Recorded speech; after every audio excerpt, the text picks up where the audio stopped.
Bedtime Little Bear. This is written by John Lancer and illustrated by Rebecca Payne. Late one afternoon, Little Bear was balancing on an old log.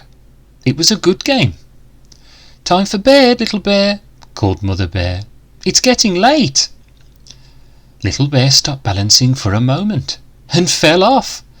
He didn't feel a bit sleepy.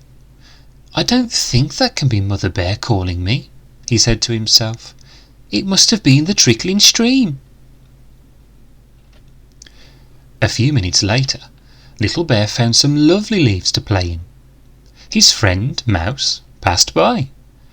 "Little Bear," called Mouse, "I think I heard Mother Bear calling you." Little Bear poked out his head. He didn't want to stop playing. He was having so much fun. "I don't think that can have been Mouse's squeaky voice," he said to himself. "It must have been the rustling leaves." When Little Bear finished playing, he noticed that the sky was as red and gold as the fallen leaves he'd been playing in. He climbed a tree to get a better view. High in the branches, his friend Squirrel was scampering past. "Little Bear," called Squirrel, "didn't I hear Mother Bear and Mouse calling to you?" Little Bear hugged the trunk. "That wasn't Squirrel calling," he said to himself. "It must have been the breeze swishing through the trees." Little Bear watched as the sun slipped behind the hill. Then he climbed down to the bottom of the tree. Shadows were deepening all around him. "It's time to go home," said Little Bear. As Little Bear trudged through the trees, the moon rose up into the sky and all the twinkling stars came out.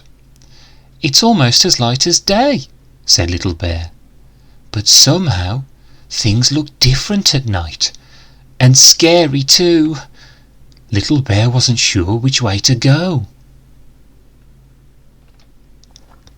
Now Little Bear thought that maybe someone had been calling him. He wished that he had answered. What if he could never find his way home?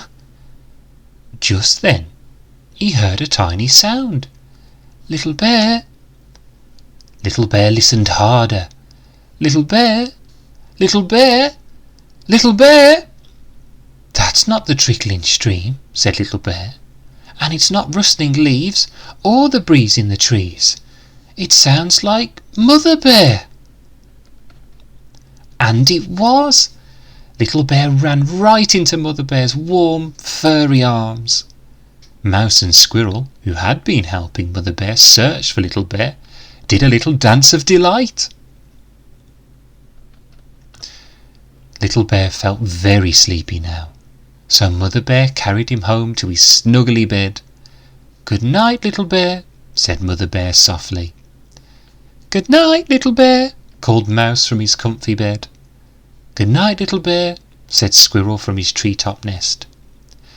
It was peaceful in the woodland, and all that could be heard was the trickling stream, and the rustling leaves, and the breeze in the trees, and a little bear snoring softly.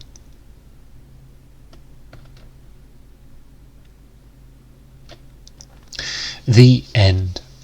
Thank you all for listening, and I hope you enjoyed this video. Please feel free to leave a like and subscribe to see more stories for you.